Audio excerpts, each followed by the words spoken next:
Story 1. Every job I have ever left, the primary reason has been a lack of respect for the employees by management. Each time, it all comes down to a lack of respect. Story 2. Epilepsy diagnosis after 2 weeks in the hospital. I finally found the courage to leave a toxic 5-year retail job without notice. Story 3. When the project was 1.5 days overdue, the manager decided to reduce my team's share by 50%. We all quit on the spot. Why would anyone think that is a good or motivating decision? Story 4. I worked in waterproofing, where we jackhammered basement concrete and filled massive garbage cans, carrying them all day. All the job sites were a 5-hour drive away, and my coworker would smoke with the windows rolled up, read every street sign we passed, and treat me poorly the entire time. Story 5. Besides the toxic work environment, I married into money and no longer needed to work to support myself. Story 6. I was working too much at one point. Total work hours, travel time, after-work meetings, eating, grooming, and sleep left me with only 1 hour a day to relax. My family owns a small business, and I thought that if I was working this much, I was doing it for myself. There are times when the work hours are better, but there are also times when I get home past 10 p.m., and on a few occasions it's around 4 or 5 a.m. But hey, it's for myself. I can handle that. Story 7. I worked at McDonald's and had a sundae thrown at me through the drive-through window. I left immediately. Story 8. I have had many jobs. Most of the time, I left due to how I was treated by management. I have no intention of leaving my current job because it is comfortable, but if I did, it would be because the management, which took over last July, does not take care of the property and does not want to pay their employees. How you and the place you work at are treated by those in charge is important. I have also left jobs due to low pay and the nature of the job itself. Story 9. In my previous job, I experienced bullying for 10 months from my new boss and his wife. They tried to pressure me into resigning, which would mean I would not qualify for unemployment benefits. Instead, I compelled them to terminate my employment. I initially took a 3-week sick leave and extended it by 1 month. It took them 2 days during that month to fire me. The reason for the bullying was that I was too skilled at my job. What my colleagues accomplished in 1 day, I could complete in 2 to 3 hours. Story 10. I was completely burned out after 11 years of doing the same job in the same office, and I needed a change. I ended up moving to another office where I did the exact same job for another 11 years before retiring. Story 11. I left my previous company where I worked for 8 years because of my boss, the owner. He had a mentality that prioritized clients over everything else and favored tasks for his friends' companies. I put friends in quotes because none of these people acted friendly to him except when they needed something. He never noticed this, while most of us developers saw it clearly. He never backed up his workers and always repeated the saying that the customer is always right, which is not true in software development. He never listened to my proposals for new technologies we should adopt. I had a feeling he looked down on me because I was the youngest developer, at least 15 years younger than any of my colleagues, and he paid me the least, about half of what others were earning. One day, I waited until the end of the workday, went to him, and told him I would be starting elsewhere in 2 months and that I was quitting. He was shocked and said he could not believe I would do this, that I collapsed his world, and that he would have to reorganize himself and the company because I was leaving. My favorite comment from him was, "Workers don't leave because of lower wages. A big salary only makes you happy for a short time." Story 12. It was a side job while I was in school. I worked in a supermarket. The boss was nice, but when she wasn't there, others would be in charge. The staff would often assign their tasks to us, so I decided to quit. Story 13. People often don't quit jobs. They quit managers. If companies realized this, everyone's lives would be better. If your manager is ineffective, you are likely to leave, even if your compensation is decent. If your manager is effective, you are likely to stay, even if your compensation is slightly below market rates. Story 14. I have had a few jobs in my life, and the reasons for quitting were an unreasonable boss, a toxic workplace, a financially unfulfilling position, and illegal contracts. Now I find myself in another unfulfilling job. but the pay is somewhat decent. Story 15. I was part of a new business division. We had multiple groups working on completely separate portions of a product. These groups were light years apart, practically creating different products. One handed off to the next, but what the subsequent team did was barely related to the last. One part in the middle was struggling. To address their issues, our company decided to bring in leadership from other divisions and pulled every engineer who was even remotely close to this portion of the process to work on it. I was brought in to support and put on a rotating shift of 4 to 5 12-hour days followed by 2 to 3 days off, then rotate to the other 12-hour shift.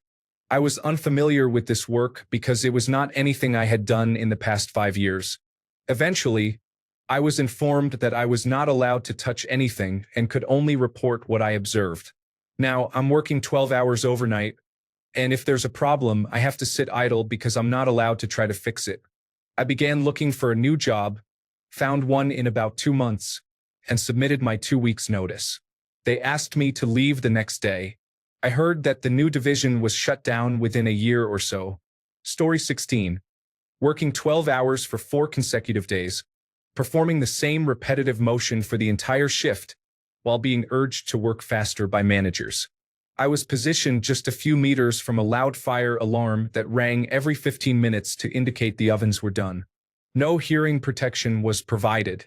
There was no talking aloud, and the 2 20-minute breaks included changing clothes and washing boots, which took about 5 minutes. This experience was both mentally and physically exhausting. Story 17. I work in nursing homes, and one I left because the new supervisor decided we were overstaffed and took away our staffing routine. After that, we were unable to fully complete our morning care until just before dinner, which was at 4:30 p.m. The new supervisor knew this but did not care and told us to prioritize the mobile patients before lunch at 12 p.m. and attend to the bedbound patients and those unable to communicate afterward. I hated having to neglect my patients like that. A lot of us left because of it.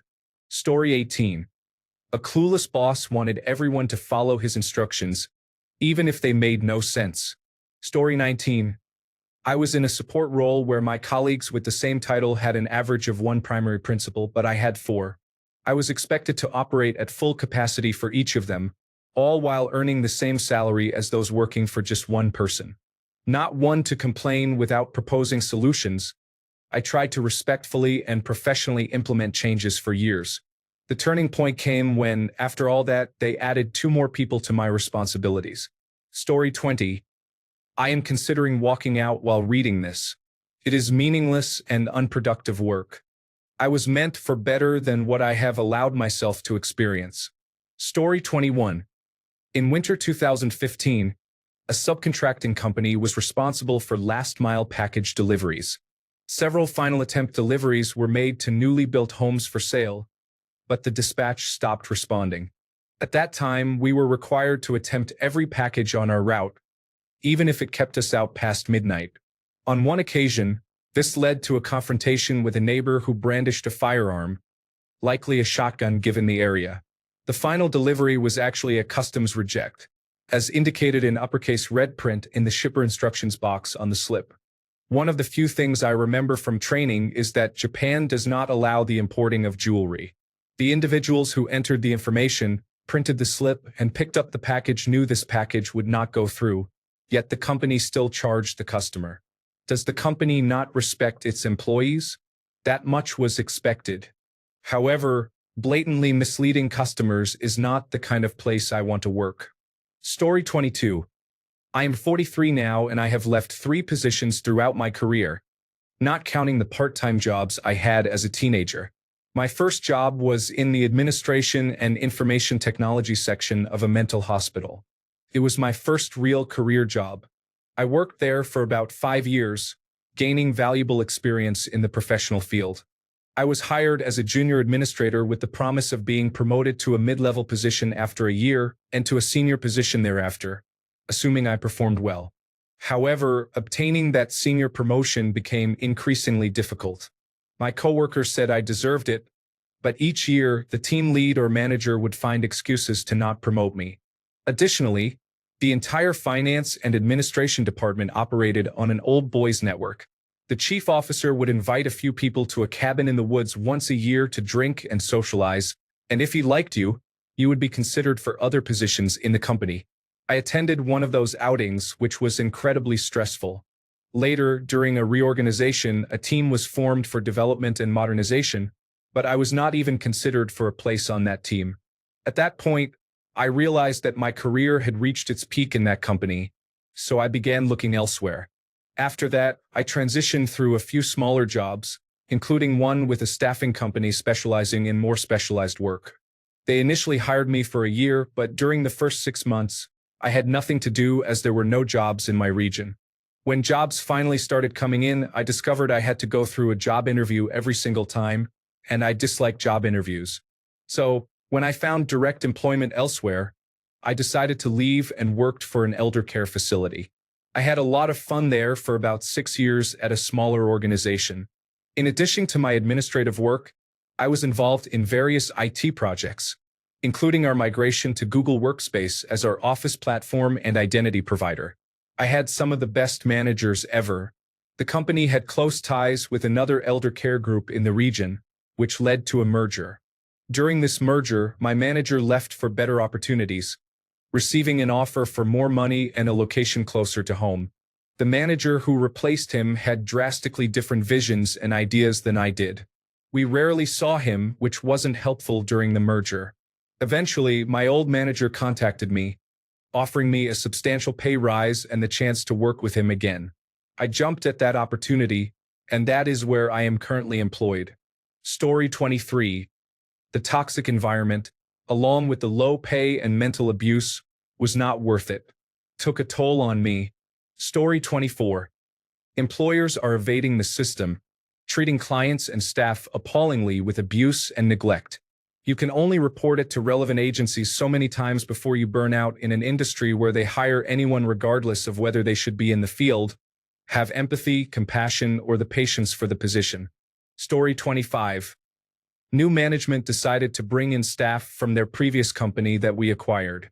I was part of the old guard. My team was reassigned, and I was given a new role as an individual contributor. I should have just waited it out and forced them to lay me off. After 35 years with the company, I would have received a severance package of over $100,000. I also left over $50,000 in unvested stock options. I am too old to care, so I simply quit. I now earn $10,000 more a year, double the annual bonus, and receive 50% tuition reimbursement for my master's degree, which I will complete this May. I'm working remotely, I have a pension, better overall benefits, and with the higher salary, I only have to focus on myself without any staff responsibilities.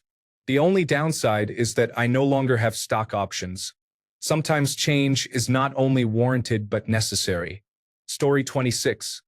Doing a job, being replaced for that job, and then being expected to train my replacements. I stayed with the company, just not at that site. Story 27. Most of the time when I've left a job, it's to move on to one that offers me more than the original. Story 28. I quit because I got the impression I wouldn't have been hired if they knew I was disabled.